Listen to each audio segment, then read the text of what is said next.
Welcome to the Basic Bible Study Method.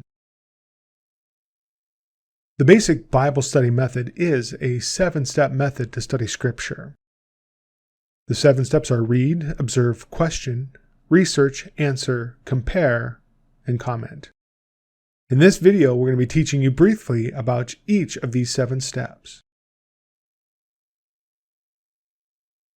So the Basic Bible Study Method is an inductive verse-by-verse study method.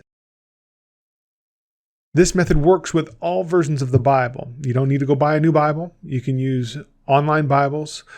This study method will work with all of them. It works in any tradition. It doesn't matter what church or denomination you go to, or even if you don't go to a church, or don't have a denomination, or don't even believe in God at all. You can still use this method to study the Bible. It's going to work with any tradition. And you're going to learn the Bible for yourself. Not what somebody tells you the Bible means, but what you know the Bible means because you have done it with your own 2 eyes, with your own brain, and you now know the Bible for yourself. So let's begin with step 1, which is read. This first step is to familiarize you with the text of the Bible. So number 1, you're going to want to read the verse. I know that seems obvious, but we have to begin at the beginning, and that's reading the verse. However, you don't just read the verse once. You're going to want to read the verse and read the surrounding verses and kind of let it soak in, right? And the surrounding verses are going to give you a little bit of context to show you what that one target verse is. Most of the time, this comes about because you're reading the Bible regularly and you come across a verse and you really want to know what it means.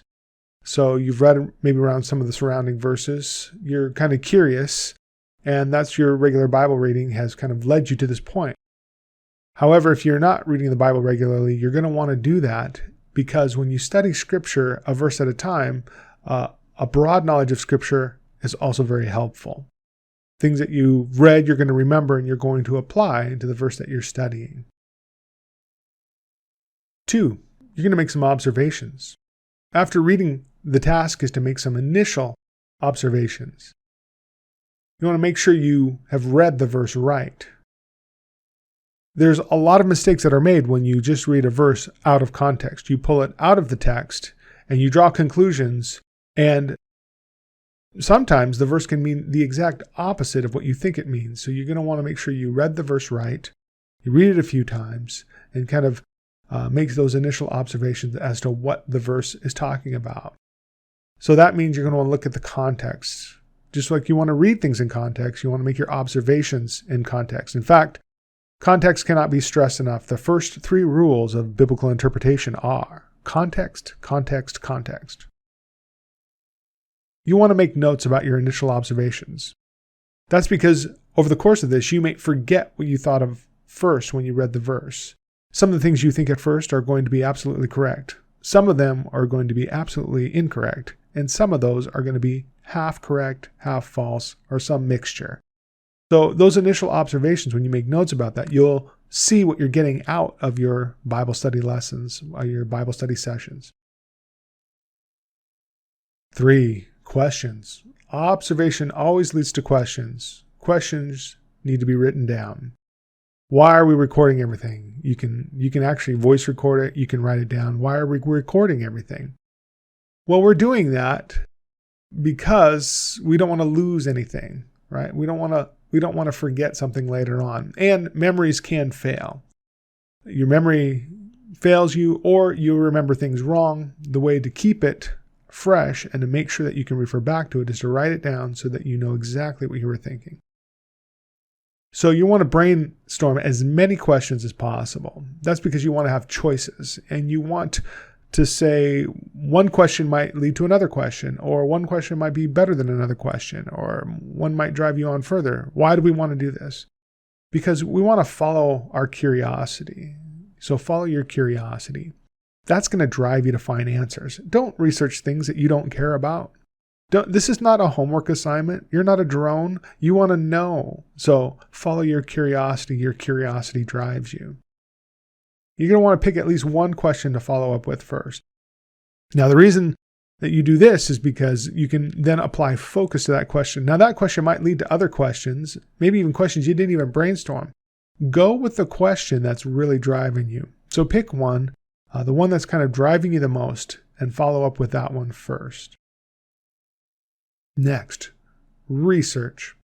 We're going to employ methods to find out information about the verse. Now, with the basic Bible study method and with this channel, you'll be able to look at lots of different ways of research. In fact, that's what we're going to be doing with the channel and with this teaching.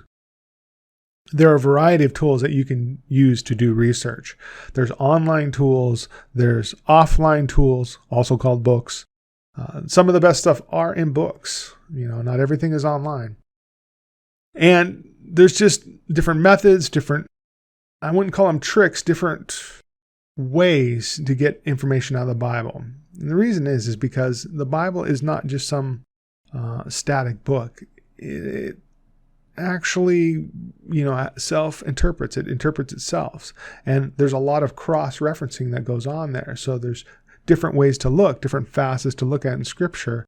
And so we use the different ways of looking at Scripture, the different facets of looking at them, to get a full 360-degree view of the verse.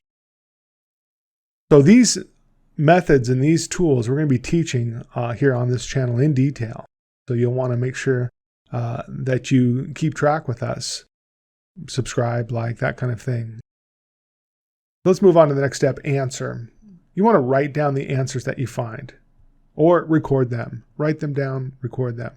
I find that writing helps you because as you write, you have another channel of memory. Not only are you thinking it, but you're also physically doing something to write that down. When I study, I like to use as many different avenues of learning as possible.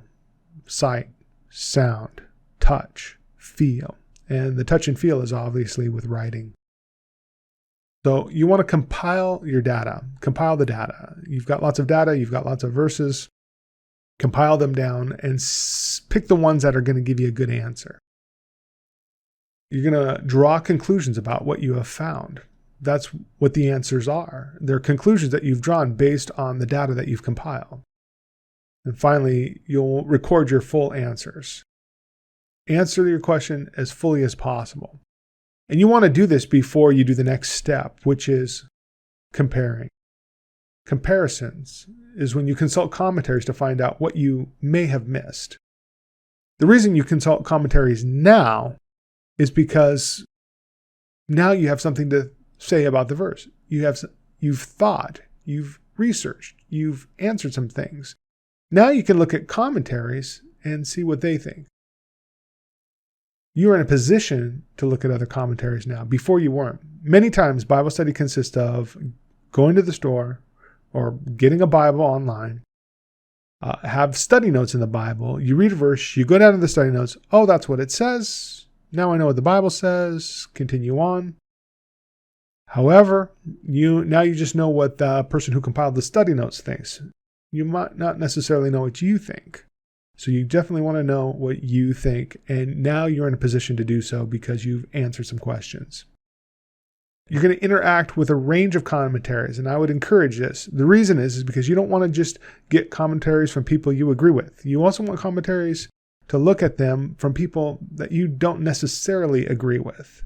You want to look for the best ideas. You want to try and see it from many different angles and views in order to come up with what you think makes the most sense, what you think the Bible's saying. And that's the key. Everybody has to interact with the text on their own terms, so to speak. You're seeking, you're searching, which is exactly what God wants you to do. And then compare your ideas. Are your ideas better? How do they stack up? Are their ideas better? Maybe they have an insight from archaeology. Maybe they have got an insight from literary criticism. Maybe they've got an insight from textual evidence. There's lots of different things. So compare them. See if their arguments hold weight. See what other experts say. Lots of comparisons. That way, you're going to really refine what you believe your answer to be and that it is a good answer. Finally, commentary. You want to record your findings in your own commentary. Commentary on the passage is basically a phrase by phrase what this means. Now, why would you want to do a commentary? Well, I'm a firm believer that you don't really know, you have not really learned unless you can teach. And you can't just pull out all your answers in your research and plop them on somebody's desk and go, hey, this is it. You want to refine the data. You want to refine the data so that you can summarize. You can say, this is what I believe the Bible says. When further questions come, of course, you'll have this deep breadth of knowledge. So you summarize what you learned in order to answer questions that inevitably come. Well, why do you think that? What did you learn about that? Well, you've got the summary. Let me go into depth. And finally, this makes your research shareable. You haven't really learned it unless you can teach it. Once you can teach it, then you know that you know it. So that is the basic Bible study method. Thank you for watching. We really appreciate it. To learn more, you want to subscribe and click the bell notifications. That way you won't miss a lesson and you won't miss a tool that you might think is great and help you learn the Bible better. You want to watch our other videos while you're waiting. There's some gems in there, and maybe that'll drive your curiosity and get you further down the road. Finally, we love feedback, so please give us a comment, interact with the channel, participate. That way we can make these better and more able to fit your needs as how you're able to study the Bible, learn for yourself. And finally, may God bless you in the study of His Word. God says that to everyone who seeks Him, who earnestly seeks Him, they will find Him if they seek Him with all their heart. So may God bless you in your journey.